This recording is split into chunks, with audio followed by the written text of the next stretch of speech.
الحمد للہ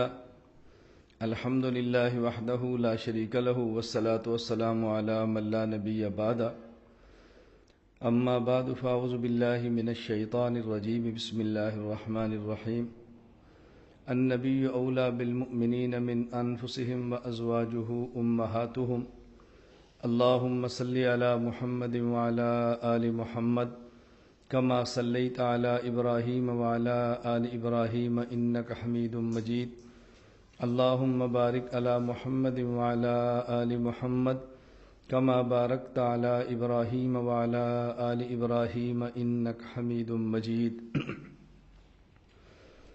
اللہ رب العزت نے سب سے بڑی اور قیمتی نعمت ایمان بنائی ہے، اور اللہ رب العزت اس ایمان کی نعمت کو انسانوں تک پہنچانے کے لیے انبیاء علیہم السلام کو ذریعہ بناتے ہیں۔ حضور اکرم صلی اللہ علیہ وسلم سب سے آخری نبی ہیں۔ اب قیامت تک کوئی نیا نبی ہرگز نہ آئے گا نہ پیدا ہوگا، تو جو شخص بھی دنیا میں ایمان لائے اس کی بنیاد حضور اکرم صلی اللہ علیہ وسلم ہے۔ تو دو قسم کے لوگ ہوئے۔ نمبر ایک، وہ شخص جس پر ایمان لایا جائے۔ نمبر دو، وہ شخص جو ایمان لائے۔ جس پر ایمان لایا جائے اس کے ایمان کو اصل کہتے ہیں، اور جو ایمان لاتا ہے اس کے ایمان کو نسل کہتے ہیں۔ اصل کی حیثیت باپ کی ہے اور نسل کی حیثیت اولاد کی ہے۔ گویا پیغمبر کا ایمان بمنزلہ والد کے اور امت کا ایمان بمنزلہ اولاد کے۔ اس لیے ہم کہیں گے کہ نبی کریم صلی اللہ علیہ وسلم صاحب ایمان اصل ہیں اور امت صاحب ایمان نسل ہے۔ تو جب پیغمبر کے ایمان کی حیثیت امت کے ایمان کے لیے بمنزلہ والد کے اور امت کے ایمان کی حیثیت پیغمبر کے ایمان کے سامنے بمنزلہ اولاد کے ہے، تو اس بنیاد پر خود نبی امت کے لیے والد اور پیغمبر کی امت یہ پیغمبر کے لیے اولاد۔ جب رسول اکرم صلی اللہ علیہ وسلم ہم سب اہل ایمان کے لیے روحانی باپ ہیں، تو آپ صلی اللہ علیہ وسلم کے ازواج مطہرات رضی اللہ تعالی عنہن ہم سب کے لیے روحانی مائیں ہیں۔ گویا پیغمبر کی بیوی امت کی ماں ہے۔ قرآن کریم میں اللہ رب العزت نے اس بات کو صاف لفظوں میں یوں ارشاد فرمایا، وَأَزْوَاجُهُ أُمَّهَاتُهُمْ، کہ پیغمبر کی بیویاں ایمان والوں کی مائیں ہیں۔ حضور اکرم صلی اللہ علیہ وسلم نے اپنی مبارک زندگی میں 11 نکاح فرمائے۔ حضور اکرم صلی اللہ علیہ وسلم کی ازواج مطہرات 11 ہیں۔ ان میں سے 2 بیویاں نبی کریم صلی اللہ علیہ وسلم کی وہ ہیں جو آپ کی زندگی میں دنیا سے رخصت ہو گئیں، حضرت ام المومنین خدیجہ رضی اللہ تعالی عنہ اور حضرت ام المومنین زینب بنت خزیمہ رضی اللہ تعالی عنہ۔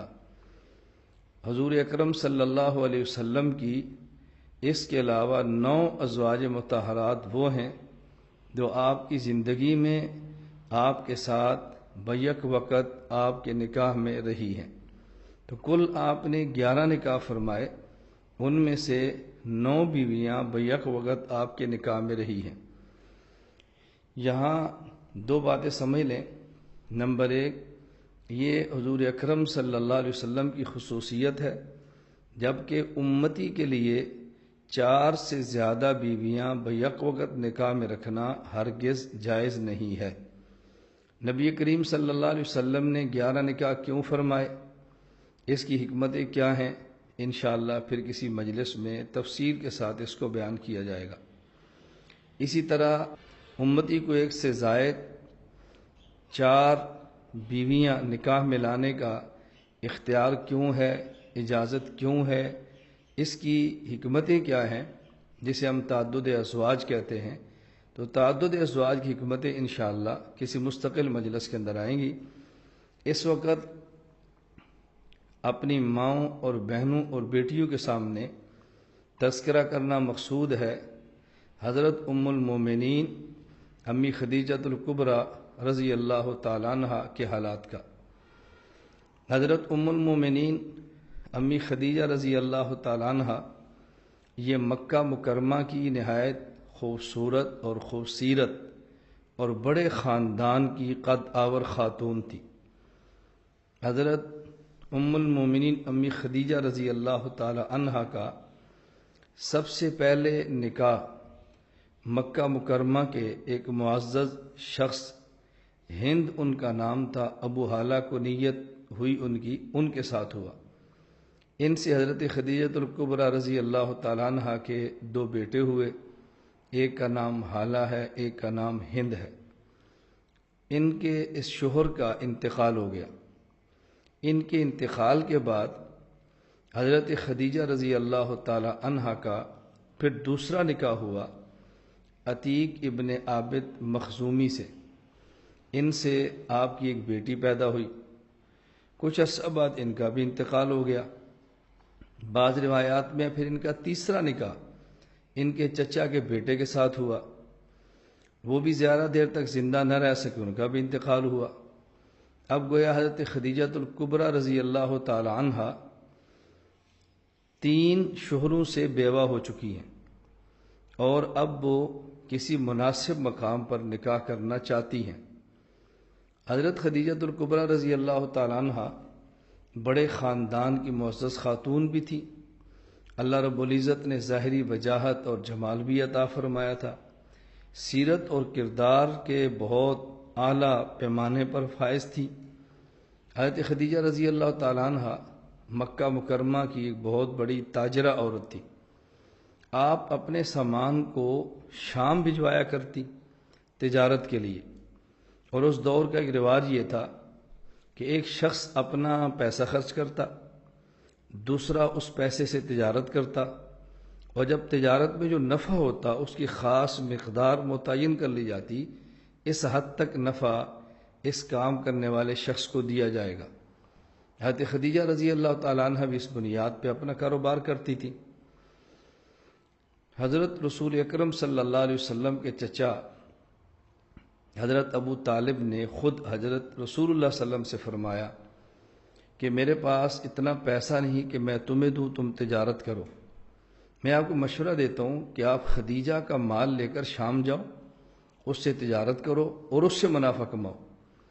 جب اس بات کا علم حضرت خدیجہ رضی اللہ تعالی عنہا کو ہوا تو آپ نے خود حضرت رسول اکرم صلی اللہ علیہ وسلم کی خدمت میں گزارش کی کہ آپ میرا مال شام لے کر جائیں، آپ اسے تجارت کریں، اور عام وہ شخص جس کو میں اپنا مال دیتی ہوں اور وہ میرے مال سے تجارت کرتا ہے، تو جس حد تک پرافٹ اور منافع میں ان کو دیتی ہوں، اگر میرا مال آپ لے کر جائیں تو میں آپ کو عام آدمی سے دگنا منافع دوں گی۔ حضور اکرم صلی اللہ علیہ وسلم نے اس بات کو قبول فرمایا، اور آپ حضرت خدیجہ رضی اللہ تعالی عنہا کا سامان لے کر شام چلے گئے۔ حضرت ام المومنین امی خدیجہ کے غلام تھے، میسرہ ان کا نام تھا۔ وہ بھی نبی پاک صلی اللہ علیہ وسلم کے ساتھ رفیق سفر تھے۔ رسول اکرم صلی اللہ علیہ وسلم نے بہت اچھی تجارت بھی فرمائی، عام لوگوں سے زیادہ نفع بھی کمایا، اور پھر آپ نے اپنے ساتھیوں کے ساتھ، رفقائے سفر کے ساتھ اتنا شفقت اور محبت کا معاملہ فرمایا کہ واپس آ کر انہیں اہل مکہ کو بتایا کہ رسول اکرم صلی اللہ علیہ وسلم کیسے شخص ہیں۔ آپ کا صادق، سچا ہونا، امین، امانت دار ہونا، یہ تو مکہ میں پہلے معروف تھا۔ اور خود میسرہ نے آ کے نبی پاک صلی اللہ علیہ وسلم کے حالات حضرت خدیجہ کو سنائے کہ آپ امانت دار بھی ہیں، آپ صادق اور سچے بھی ہیں، رفقائے سفر کا خیال بھی کرتے ہیں، رحم دل بھی ہیں، اور آپ کے یوں ایسے احوال ہیں بیان کیے۔ اور ایک روایت میں یہ بھی ہے کہ جب رسول اکرم صلی اللہ علیہ وسلم خود مکہ مکرمہ میں جب داخل ہو رہے تھے واپسی پر، تو حضرت خدیجہ رضی اللہ تعالی عنہ اپنے مکان کے بالا خانے پر تشریف فرما تھی۔ وہاں سے آپ کی نگاہ جب رسول اکرم صلی اللہ علیہ وسلم پر پڑی تو انہیں خود محسوس کیا کہ گویا 2 فرشتے آپ پر سایہ کر کے آپ کو مکہ مکرمہ میں لا رہے ہیں۔ نبی کریم صلی اللہ علیہ وسلم کے ان اخلاق آپ کے کردار اور آپ کی فراست کو دیکھ کر حضرت خدیجہ رضی اللہ تعالیٰ عنہ کے دل میں خیال پیدا ہوا کہ کیوں نہ میں اپنا نکاح محمد صلی اللہ علیہ وسلم سے کر لوں۔ اس کے لیے انہوں نے نفیسہ بنت امیہ ایک خاتون کو بھیجا کہ تم جاؤ اور جا کر محمد صلی اللہ علیہ وسلم سے بات کرو۔ جب نفیسہ بنت امیہ یہ آئیں اور انہوں نے آ کر بات کی تو حضور اکرم صلی اللہ علیہ وسلم نے اپنے چچا حضرت ابو طالب سے اور ایک روایت حضرت ابو طالب حضرت حمزہ دونوں سے مشورہ کیا۔ حضرت ابو طالب نے فرمایا کہ بہت مناسب رشتہ ہے، کر لینا چاہیے۔ جب نفیسہ نے واپس آ کر بتایا کہ رشتے پر آمادہ ہیں، بلکہ روایت میں ہے کہ نفیسہ نے نبی پاک صلی اللہ علیہ وسلم کی خدمت میں یہ عرض کیا اگر کوئی ایسی اور آپ نکاح کیوں نہیں کرتے؟ حضرت نفیسہ نے پوچھا، خدمت میں عرض کیا کیا محمد صلی اللہ علیہ وسلم آپ نکاح کیوں نہیں فرما لیتے؟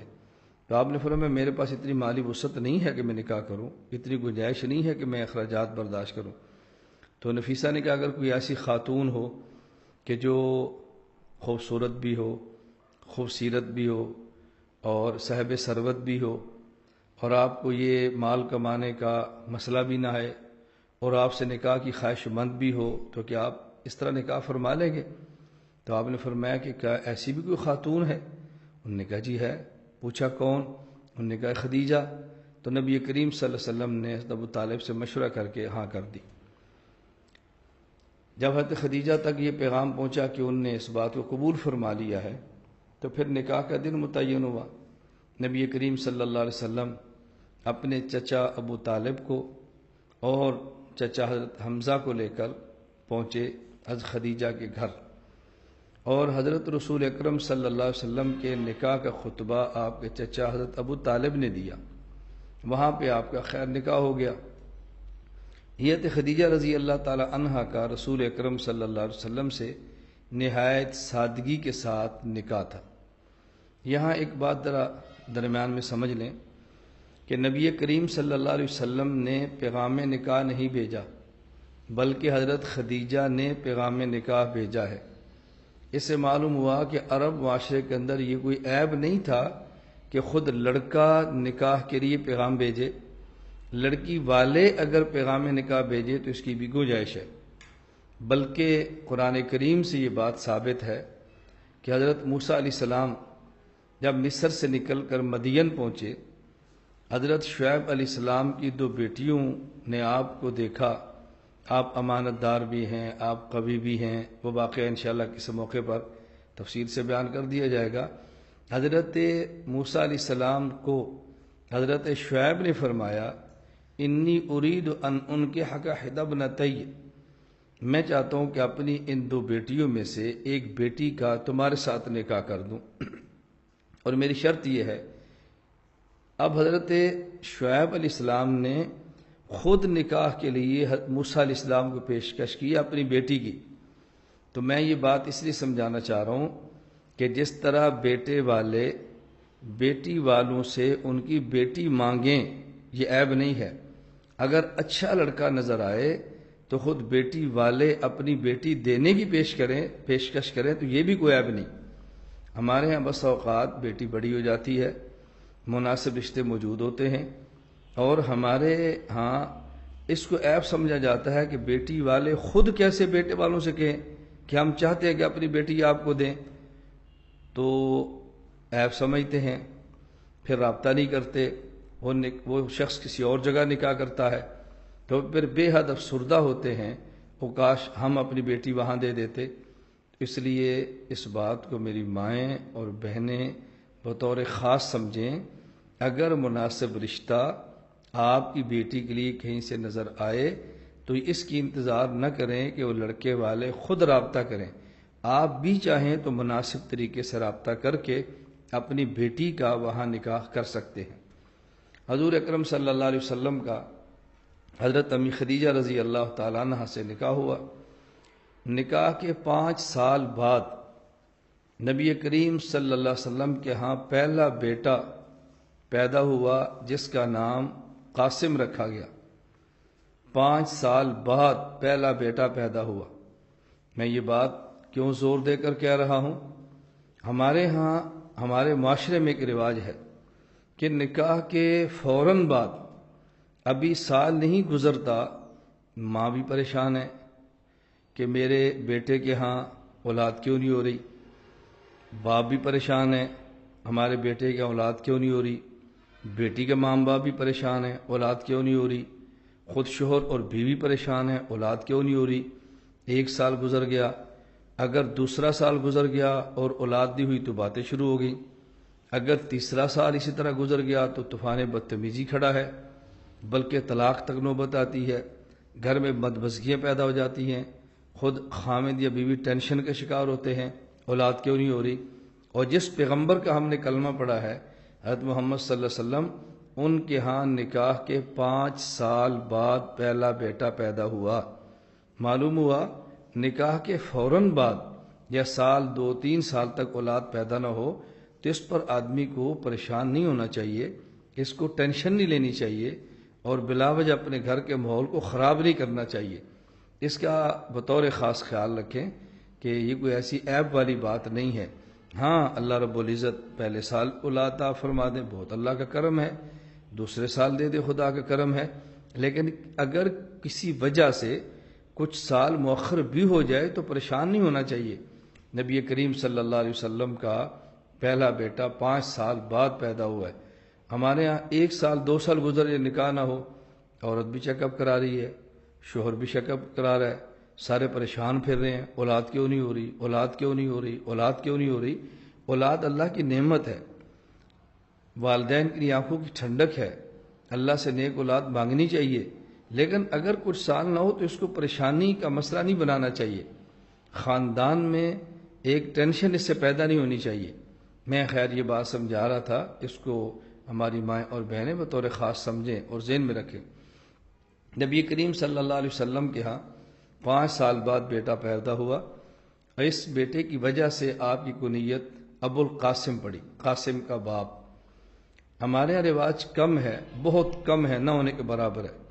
عرب میں رواج پہلے بھی تھا، اب بھی ہے، کہ عام طور پہ بیٹے یا بیٹی کی نسبت سے کنیت رکھ دی جاتی ہے، یوں سمجھے کہ ایک معروف نام ہو جاتا ہے، یہ قاسم کا بیٹا ابو القاسم، قاسم کا باپ ہے ابو القاسم، یہ عبداللہ کا باپ ہے ابو عبداللہ، یہ فلاں کا باپ ہے، اس طرح ایک کنیت چل پڑتی ہے، اس کو ہمیشہ ذہن میں رکھیں۔ یہاں یہ بات بھی ذہن میں رکھ لیں کہ کنیت کبھی حقیقی اولاد کی وجہ سے ہوتی ہے اور کبھی کنیت معروف نام کسی خاص وصف کی وجہ سے ہوتا ہے، حقیقی اولاد کی وجہ سے نہیں ہوتا۔ مثلا حضرت ابو بکر صدیق رضی اللہ تعالیٰ عنہ کو جو ابو بکر کہتے ہیں، اس کا معنی یہ نہیں ہے کہ آپ کی کسی بیٹی یا بیٹے کا نام بکر تھا اور ابو بکر کا معنی بکر کا باپ ہے۔ حضرت علی رضی اللہ تعالیٰ عنہ کو ابو تراب کہتے ہیں، اس کا معنی ہرگز نہیں کہ آپ کسی بیٹی یا بیٹے کا نام تراب تھا اس لیے ابو تراب کہتے ہیں۔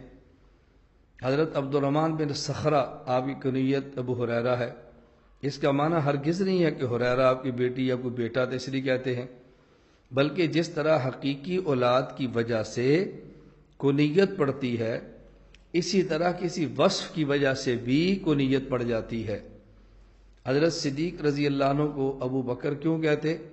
بکر کا معنی ہوتا ہے پہل، ابو بکر کا معنی ہے پہل والا، چونکہ آپ نے دین کے ہر تقاضے پر، رسول اللہ صلی اللہ علیہ وسلم کی ہر آواز پر سب سے پہلے لبیک کہا، سب سے پہلے تقاضے پر عمل کیا، اس لیے آپ کو ابو بکر کہتے ہیں کہ پہل والا۔ عربی زبان میں وہ درخت جس پر پہلا پھل آئے اس پہلے پھل کو بکور کہتے ہیں۔ اسی طرح وہ عورت جو ابھی تک اس کا نکاح نہیں ہوا اس کو باکرہ کہتے ہیں، کہ یہ وہ عورت ہے کہ جس کے پاس پہلے مرتبہ شوہر اور مرد آ رہا ہے، تو بکرن کا معنی پہل ہوتا ہے۔ تراب کا معنی مٹی ہے، ابو تراب کا معنی مٹی والا۔ حضرت علی رضی اللہ تعالیٰ عنہ مٹی پر لیٹے ہوئے ہیں، آپ صلی اللہ علیہ وسلم ارشاد فرمایا قوم یا ابا تراب، اے مٹی والے کھڑا ہو جا، آپ کے بدن پر مٹی لگی تھی تو ابو تراب کہا۔ اسی طرح حضرت ابو ہریرہ رضی اللہ تعالیٰ عنہ نبی پاک صلی اللہ علیہ وسلم کی خدمت میں آئے تو آپ کے یہ دامن بازو میں بلی کا بچہ تھا، اس پر نبی پاک نے فرمایا یا ابا ہریرہ، اے بلی کے بچے والے. تو اس کا معنی یہ نہیں تھا کہ بلی کے بچے کے باپ، اس سے آپ کی شہرت ہوگی ابو ہریرہ سے. اور یہاں یہ بات بھی ذہن میں رکھیں، کل کو کوئی شخص یا کوئی خاتون آپ کو دھوکہ نہ دے کہ جس امام کے ہم مقلد ہیں، جس امام کی فقہ کو ہم فالو کرتے ہیں، نعمان بن ثابت ان کا نام ہے اور ابو حنیفہ ان کی کنیت ہے. اب اس کا معنی ہرگز یہ نہیں ہے کہ حضرت امام اعظم ابو حنیفہ نعمان بن ثابت کی کوئی بیٹی تھی جس کا نام حنیفہ تھا، ہرگز نہیں ہے. حنیفہ کا معنی ہوتا ہے ملت حنیفہ، خالص دین. حنیف کہتے ہیں کہ جس کے اندر کوئی باطل کی آمیزش نہ ہو، صرف خالص حق ہو. حضرت امام نعمان بن ثابت کو ابو حنیفہ اس بنیاد پہ کہتے ہیں کہ آپ خالص ملت والے ہیں، خالص دین والے ہیں. بلکہ دین پر اہل باطل نے جو شبہات اعتراضات کیے اس کو امام صاحب نے صاف کیا ہے، شبہات کا جواب دیا ہے اور دین کو بالکل خالص امت کے سامنے لکھوا کر پیش کر دیا ہے. اس لیے آپ کو ابو حنیفہ کہا جاتا ہے. یہ بات میں اس لیے کہتا ہوں کہ بعض لوگوں نے ایک غلط بات اڑا دی ہے، غلط من گھڑت قصہ بنا کر پیش کیا گیا ہے. ہم بھی یہ قصہ سنتے تھے اور خود بچپن میں نے قصہ سنا. یہ قصہ پھیلایا کیا گیا کہ جی امام ابو حنیفہ رحمۃ اللہ علیہ کے پاس چند عورتیں آئیں. انہوں نے کہا جی ایک شوہر ایک سے زائد بیویاں کر سکتا ہے، تو ایک عورت ایک سے زائد شوہر کیوں نہیں کر سکتا، کیوں نہیں کر سکتی؟ ایک مرد چار سے زائد ایک سے زائد بیویاں کر سکتا ہے، تو ایک عورت ایک سے زائد مرد اپنے نکاح میں کیوں نہیں لا سکتی؟ تو کہتے ہیں وہاں حضرت امام صاحب کی بیٹی کھڑی تھی، تو انہوں نے کہا جی اس کا جواب میں دیتی ہوں، لیکن ابو میری ایک شرط ہے کہ آپ کو نیت میرے نام سے رکھے. تو اب بالکل من گھڑت قصہ ہے کہ اس نے ان عورتوں سے کہا تم ایسا کرو کہ ایک پیالے میں اپنا تھوڑا تھوڑا دودھ نکال کے لاؤ. وہ عورتیں ایک پیالے کے اندر اپنا تھوڑا تھوڑا دودھ لے کر آئیں. کہا اس دودھ کو تم الگ کرو. انہوں نے کہا ہم الگ کیسے کر سکتی ہیں؟ تو اس نے کہا دیکھو جس طرح چار عورتیں اپنا دودھ ایک پیالے میں رکھیں تو الگ نہیں کر سکتی، تو جب چار مرد ایک عورت کے ساتھ قریب جائیں تو اس میں آپ کیسے الگ کر لیں گے کہ یہ بچہ اس کا ہے، یہ بچہ اس کا ہے، یا اتنا بچہ اس کا ہے؟ کیسے کر سکتے ہیں؟ اس پر عورتیں لاجواب ہو گئیں اور خاموش ہو کر چلی گئیں. تو اس دن سے جی امام سے کنیت ابو حنیفہ ہو گئی. بالکل یہ من گھڑت قصہ ہے، بالکل جھوٹ پر مبنی ہے، اس کے حقیقت سے کوئی تعلق نہیں ہے. حضرت امام حنیفہ رحمۃ اللہ علیہ کا ایک ہی بیٹا تھا جس کا نام تھا حماد. اس کے علاوہ نہ آپ کا بیٹا تھا نہ اس کے علاوہ آپ کی کوئی بیٹی تھی. تو رسول اکرم صلی اللہ علیہ وسلم کے بیٹے کا نام قاسم، اس کی بنیاد پر آپ کو ابو القاسم کہا جاتا ہے، کنیت تھی آپ کی. پھر نبی کریم صلی اللہ علیہ وسلم کے ہاں بیٹی پیدا ہوئی جن کا نام ہے زینب. پھر حضور اکرم صلی اللہ علیہ وسلم کے ہاں ایک بیٹا پیدا جن کا نام ہے عبداللہ. آپ کو طیب اور طاہر بھی کہا جاتا ہے، طیب اور طاہر بھی. حضور اکرم صلی اللہ علیہ وسلم کے ہاں چار بیٹیاں ہوئی ہیں، زینب، رقیہ، ام کلثوم، فاطمہ. سب سے بڑی زینب، اس کے بعد رقیہ، اس کے بعد ام کلثوم اور اس کے بعد فاطمہ. اپنے مقام پر ان چاروں کے حالات کا ذکر انشاءاللہ آئے گا. تو حضور اکرم صلی اللہ علیہ وسلم کے تین بیٹے تھے.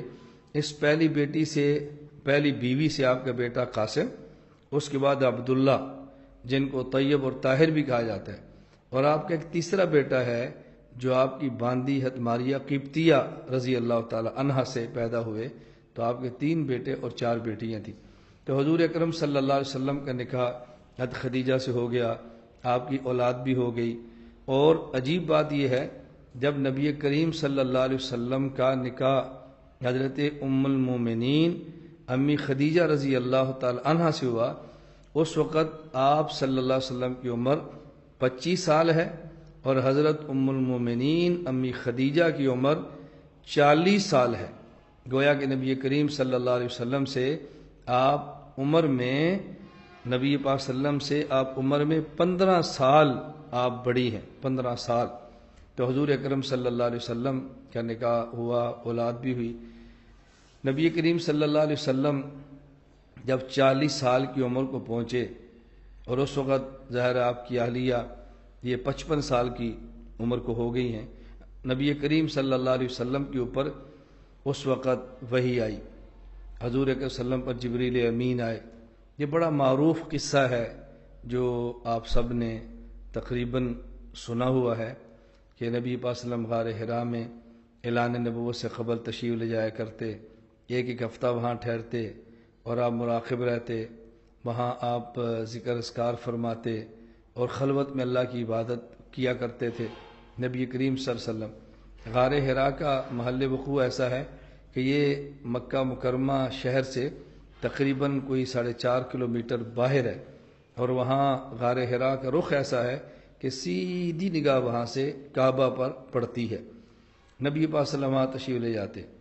ایک دن جبریل امین آئے اور نبی کریم صلی اللہ علیہ وسلم سے ان نے فرمایا اقرا، آپ پڑھو۔ آپ نے فرمایا ما انا بقارئ، میں تو پڑھا ہوا نہیں ہوں۔ ان نے پھر فرمایا اقرا، آپ پڑھیں۔ آپ نے پھر جواب دیا ما انا بقارئ، میں پڑھا ہوا نہیں ہوں۔ ان نے پھر کہا اقرا، آپ پڑھیں۔ آپ نے فرمایا ما انا بقارئ، میں پڑھا ہوا نہیں ہوں۔ پھر جبریل امین نے نبی کریم صلی اللہ علیہ وسلم کو اپنے ساتھ ملایا، اپنے ساتھ لگایا، جیسے گلے میں لگا کر ملتے ہیں، اور اس کے بعد پھر جب یہ آیات اتری تو جبریل امین نے کہا بھی آیات پڑھیں۔ سورۃ العلق کی ابتدائی آیات، اقرأ بسم ربک الذی خلق خلق الانسان من علق اقرأ وربک الاکرم الذی علم بالقلم علم الانسان ما لم یعلم۔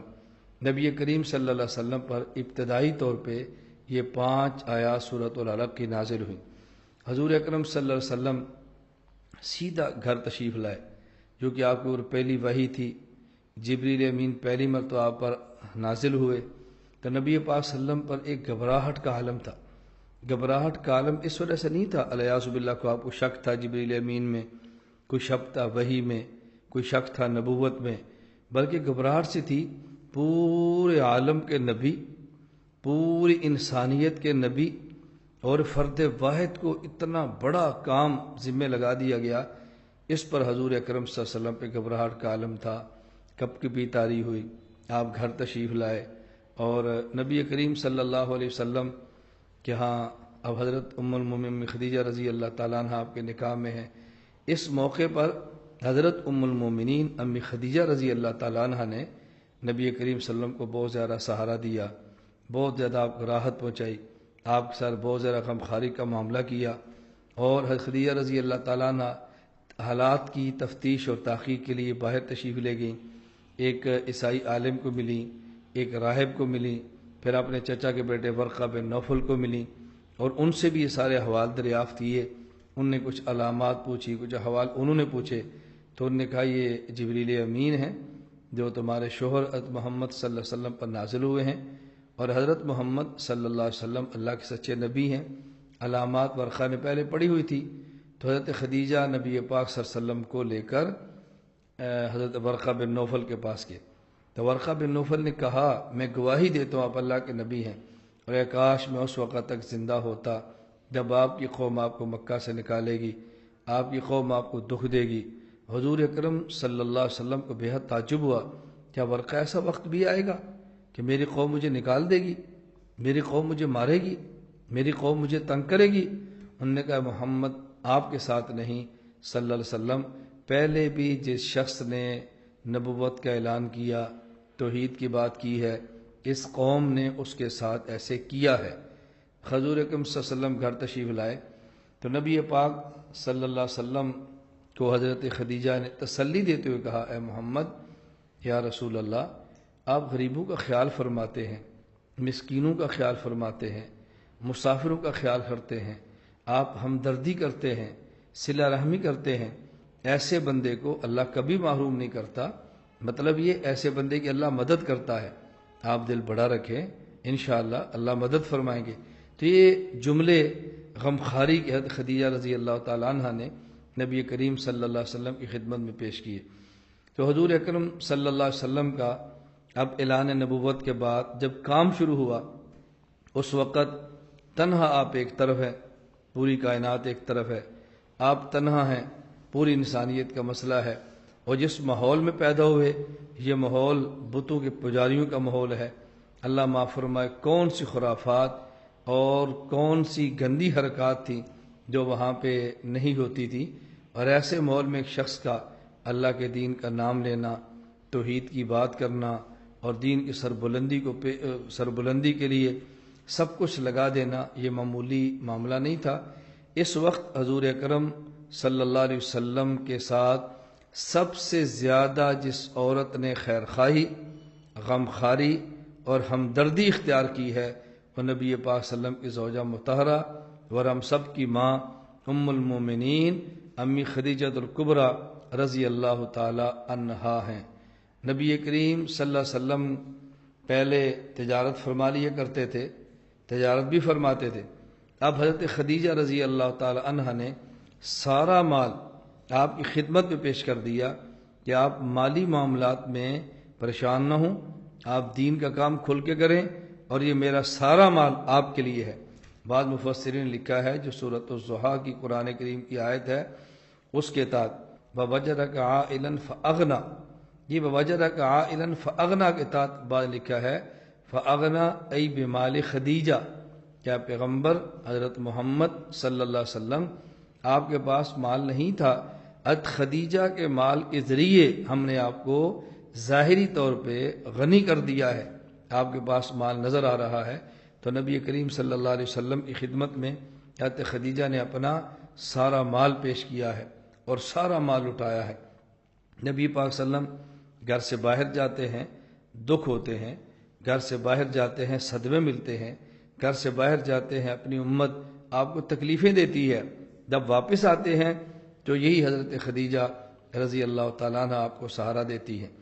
تو حضرت خدیجہ رضی اللہ تعالیٰ عنہ نے نبی پاک صلی اللہ علیہ وسلم کا کلمہ پڑھا ہے، آپ پر ایمان لائی ہیں، دل و جان سے نبی مانا ہے، اور پھر اپنی جان، اپنا مال، سب کچھ حضور اکرم صلی اللہ علیہ وسلم پہ وار دیا ہے، نبی پاک صلی اللہ علیہ وسلم پہ قربان کیا ہے۔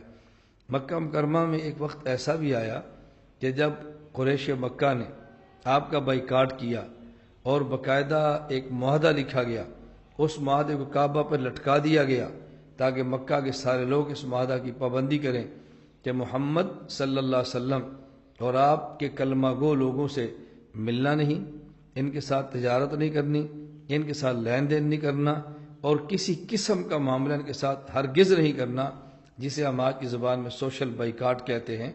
حضور اکرم صلی اللہ علیہ وسلم کے ساتھ 3 سال تک قریش مکہ اور اہل مکہ نے بائیکاٹ کیا، اور اس بائیکاٹ کا جنہیں سامنا کرنا پڑا یا اس بائیکاٹ کی وجہ سے جو متاثر ہوئے ان میں حضرت خدیجہ رضی اللہ تعالیٰ عنہ ہے۔ آپ نے یہ 3 سال حضور اکرم صلی اللہ علیہ وسلم کے ساتھ اسی تنگی کے ماحول میں گزارے ہیں، اور اسی مشکل وقت میں اللہ کے نبی حضرت محمد صلی اللہ علیہ وسلم کے ساتھ گزارے ہیں۔ کسی وقت بھی آپ نے بے وفائی اختیار نہیں کی، کبھی آپ نے جدائی اختیار نہیں کی، کبھی دل چھوٹا نہیں کیا، ہمیشہ نبوت کی معاون بن کے رہی ہے۔ حضرت خدیجہ رضی اللہ تعالیٰ عنہ، حضرت خدیجہ رضی اللہ تعالیٰ عنہ کے بارے میں ایک واقعہ باسیرت کی کتابوں میں درج ہے کہ حضور اکرم صلی اللہ علیہ وسلم عبادت میں مشغول تھے۔ بعض حضرات کی رائے ہے کہ یہ غار حرا کا واقعہ ہے اور اعلان نبوت کے بعد کا ہے۔ نبی پاک صلی اللہ علیہ وسلم عبادت میں مشغول تھے تو حضرت خدیجہ رضی اللہ تعالیٰ عنہ آئیں اور آپ کی خدمت میں کھانا پیش کیا۔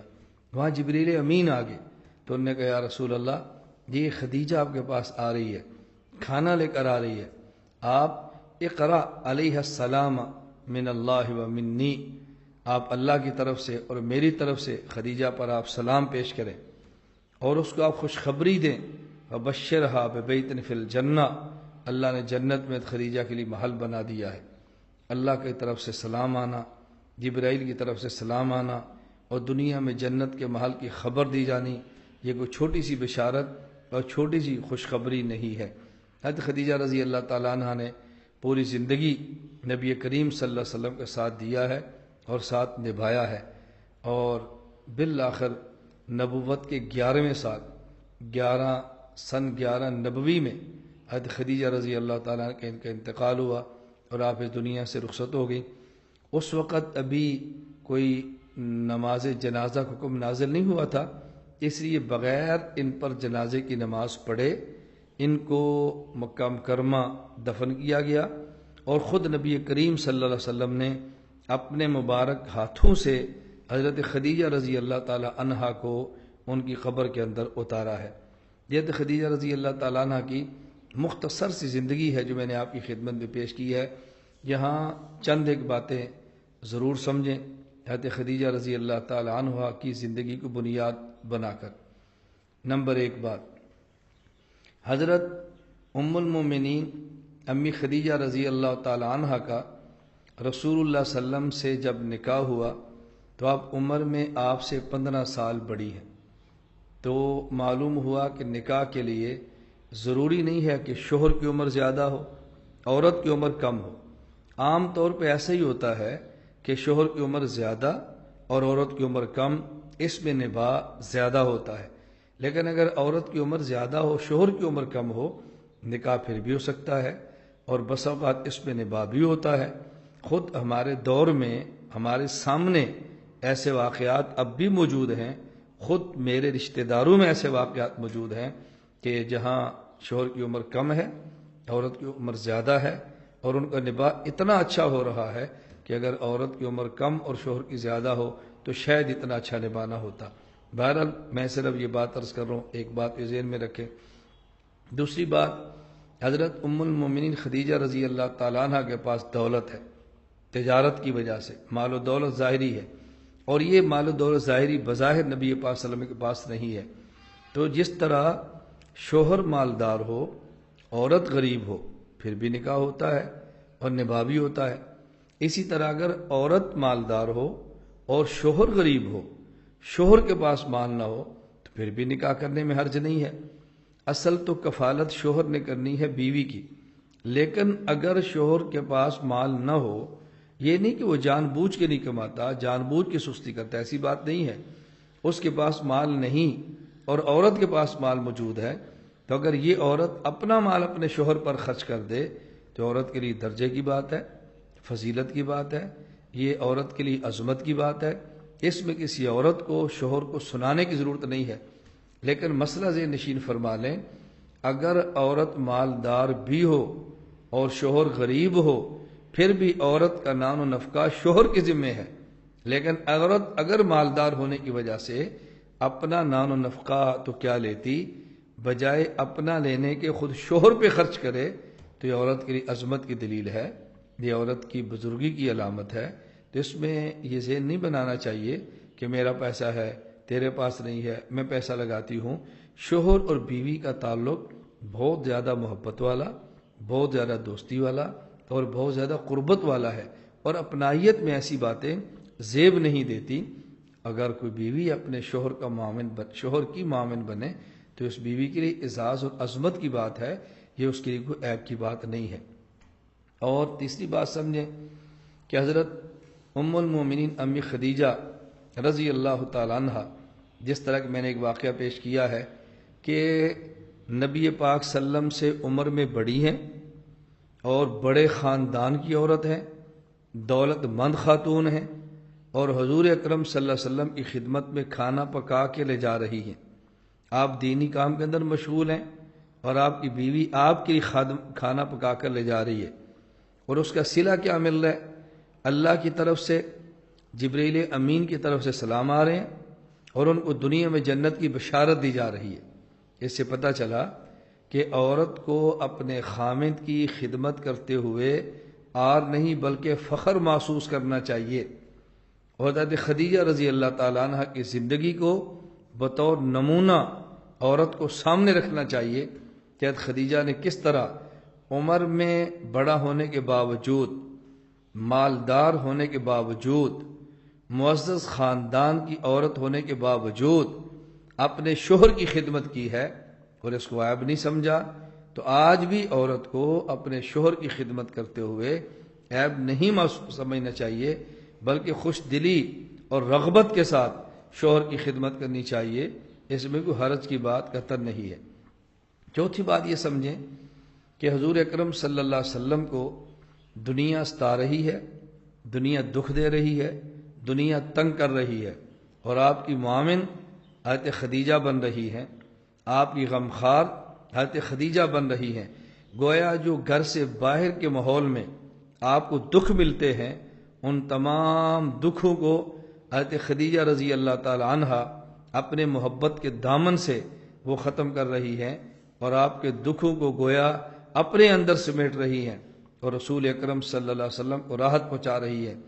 میں صرف سیرت کی کتابیں اور صرف مطالعے کی بنیاد پہ نہیں، اپنے عملاً تجربے کی بنیاد پہ یہ بات کہتا ہوں، اگر کسی شخص کو جو کوئی خاص دعوت، کوئی پروگرام لے کر چلے اور دین کے لیے محنت کرے، اگر ایسے شخص کو پوری دنیا گھر سے باہر دکھ دے اور گھر میں بیوی اس کو سکھ دے دے تو انسان کو گھر سے باہر کے دکھ قطعاً دکھ محسوس نہیں ہوتے، اور اگر گھر سے باہر پوری دنیا سکھ اور خوشی دے اور گھر میں بیوی اس کو دکھ دے تو دنیا کے سکھ محسوس نہیں ہوتے، بلکہ آدمی کے گھر کا جہنم جب باہر کے دکھوں کو بھی یہ ختم کر کے رکھ دیتا ہے تو گویا ساری دنیا کے دکھ ایک طرف، تنہا بیوی کے سکھ ایک طرف، ساری دنیا کے سکھ ایک طرف، تنہا بیوی کے دکھ ایک طرف، یہ ان سکھوں سے بھی بڑھ جاتے ہیں، ان دکھوں سے بڑھ جاتے ہیں۔ حضرت خدیجہ رضی اللہ تعالیٰ عنہ نے نبوت کا ساتھ دے کے، آپ کا ساتھ نبھا کے ہماری ماں اور بہنوں کو تعلیم دی ہے، اپنے شوہر کی خدمت کریں، اپنے گھر کو سنبھالیں، اور خصوصاً ایسا شوہر جو دین کی خدمت کرتا ہو ان کے ساتھ بھرپور معاون بنے، تاکہ وہ دین پہ جتنا بھی کام کرتا ہے اس کا اجر اس عورت کو ملے، اس کا اجر اس بیوی کو ملے، اور اس کے ان تمام نیک اعمال کے اجر و ثواب کے اندر یہ بیوی شریک ہو سکتی ہے۔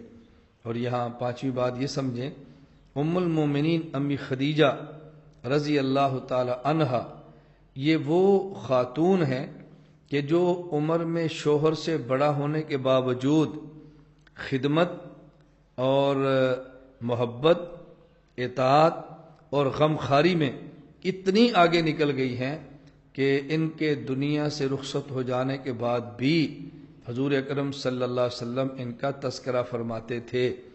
خود ام المومنین امی عائشہ رضی اللہ تعالیٰ فرماتی ہیں کہ جتنا رشک مجھے حضرت خدیجہ پہ آتا اتنا رشک کسی اور پہ نہیں آتا تھا۔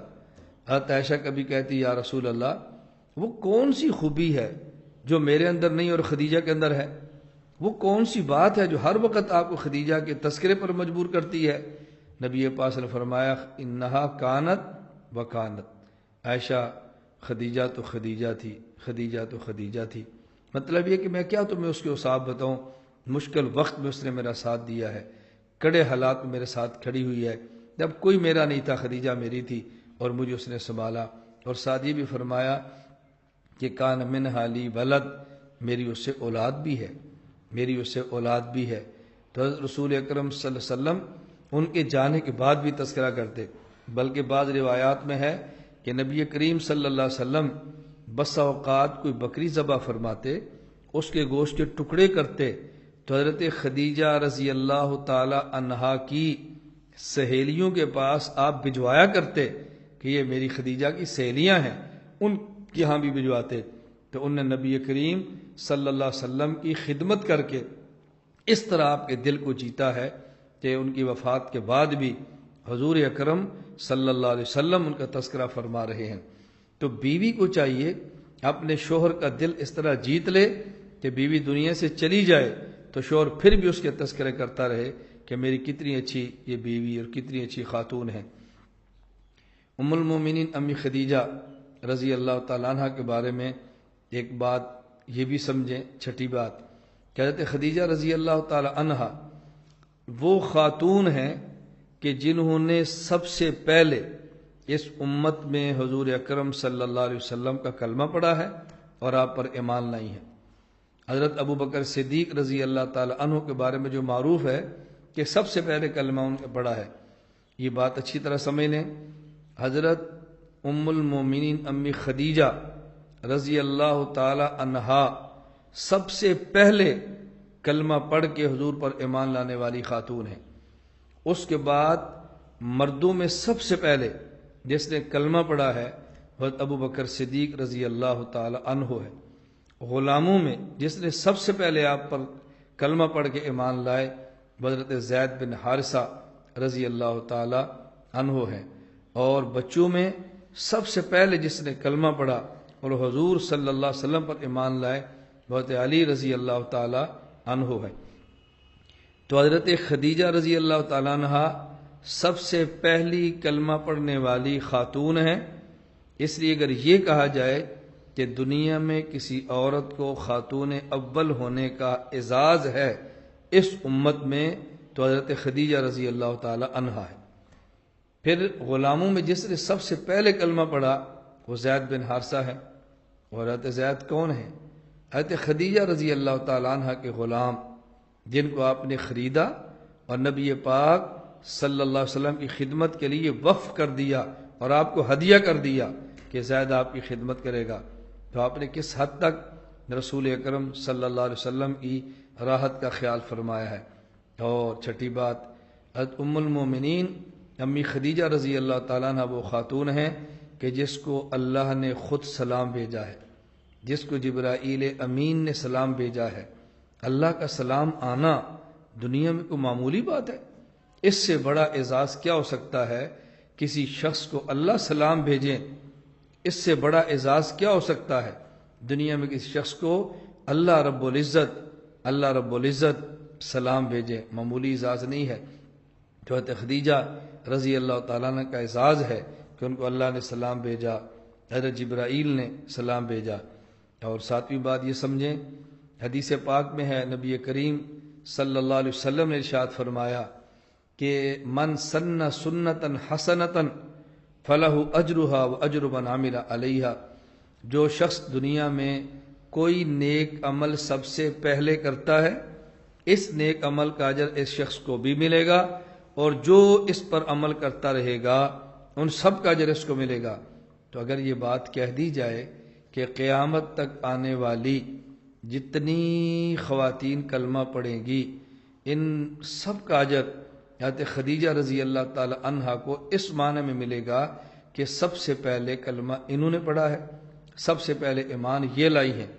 اس بنیاد پر میں اپنی ماؤں اور بہنوں کو بطور خاص یہ گزارش کروں گا، کوشش کریں ایسی نیکی کریں کہ خاندان میں وہ پہلی نیکی بن جائے۔ اگر خاندان میں بچوں کو قرآن کریم کا حافظ بنانے کا رواج نہیں ہے تو آپ پہلی خاتون بنے کہ آپ کے خاندان میں آپ کا بچہ حافظ بنے، آپ کا بچہ عالم بنے۔ اگر آپ کے خاندان میں بچیوں کو دین کی تعلیم دینے کا رواج نہیں ہے تو آپ پہلی خاتون ثابت ہوں جو اپنی بچی کو قرآن کریم کی حافظہ، عالمہ اور دیندار بنائیں۔ اگر خاندان میں پردے کا رواج نہیں ہے تو آپ پہلی خاتون بنیں جو خاندان میں پردہ کرے تاکہ آئندہ جتنی بچیاں پردہ کریں ان سب کا اجر آپ کو ملے۔ یہ ذہن بنائیں۔ اگر خاندان میں بدعات کا رواج ہے آپ سب سے پہلی خاتون ہوں جو بدعت کو چھوڑیں اور سنت پہ عمل کریں تاکہ آئندہ خاندان اور نسلوں میں جو لوگ سنت پر عمل کریں، بدعت کو چھوڑیں، سب کا ثواب آپ کو ملے۔ اس کا پورا اہتمام کریں۔ پھر 8واں نمبر، حضرت ام المومنین امی خدیجہ رضی اللہ تعالی عنہ کو یہ اعزاز ہے کہ نبی کریم صلی اللہ علیہ وسلم کی بیویوں میں سے ان کو پہلی بیوی ہونے کا شرف حاصل ہے۔ جہاں وہ پہلی مومنہ ہیں وہاں وہ پہلی رسول اکرم صلی اللہ علیہ وسلم کی بیوی ہیں۔ یہ کوئی چھوٹا اعزاز نہیں ہے۔ اور جب تک حضرت خدیجہ رضی اللہ عنہا رسول اللہ صلی اللہ علیہ وسلم کے نکاح میں ہیں اور زندہ رہی ہیں، ان کی زندگی میں نبی کریم صلی اللہ علیہ وسلم نے دوسرا نکاح نہیں فرمایا۔ اپنے سے 15 سال بڑی عمر کے ساتھ اس طرح نباہ کیا ہے کہ آپ نے دوسرا نکاح تک نہیں فرمایا۔ نویں بات، حضرت ام المومنین امی خدیجہ رضی اللہ تعالی عنہا یہ وہ خاتون صحابیہ ہیں۔ حضرت ام المومنین امی خدیجہ رضی اللہ تعالی عنہا ہم ایمان والوں کی وہ ماں عورت ہے کہ جس سے حضور اکرم صلی اللہ علیہ وسلم کی اولاد اور آگے اولاد چلی ہے۔ گویا نبی پاک صلی اللہ علیہ وسلم کی اولاد کا سلسلہ جو قیامت تک چلے گا وہ حضرت خدیجہ رضی اللہ تعالی عنہا سے ہے۔ حضرت خدیجہ کی بیٹی زہرا، پھر زہرا سے آگے اولاد چلی ہے۔ نبی پاک صلی اللہ علیہ وسلم کی ساری اولاد سوائے ایک بیٹے ابراہیم کے خدیجہ سے ہے، اور آگے جو اولاد چلی ہے وہ بھی خدیجہ کی اولاد سے اولاد چلی ہے، تو یہ بھی ان کا اعزاز ہے۔ اور 10ویں بات، حضرت خدیجہ رضی اللہ تعالیٰ عنہ کو یہ بہت بڑا اعزاز حاصل ہے کہ حضور اکرم صلی اللہ علیہ وسلم نے اپنے مبارک ہاتھوں سے حضرت ام المومنین امی خدیجہ رضی اللہ تعالی عنہا کو جب وہ نبوت کے 11ویں سال فوت ہوئی ہیں تو ان کو قبر کے اندر اتارا ہے۔ اس سے بڑا اعزاز کیا ہو سکتا ہے کہ زندگی بھر کوئی خاتون نبوت کے رکاع میں رہی ہو، نبوت کے مکان میں رہی ہو، نبوت کے بستر پہ نبوت کے ساتھ آرام کیا ہو، اور آخری وقت جب قبر میں آرام گاہ کے لیے گئی ہوں تو اسی شوہر کے ہاتھوں، نبوت کے ہاتھوں وہ قبر کے اندر اتریں، یہ بہت بڑا اعزاز ہے۔ اللہ ان سے راضی ہے، اللہ مزید ان کے درجات بلند فرمائے، قربانیاں اللہ نے قبول فرمائی ہیں، اللہ اس پہ مزید ان کو انعامات جنت کے عطا فرمائے۔ لا الہ الا اللہ، لا الہ الا اللہ، لا الہ الا اللہ، ما لنا رب سوى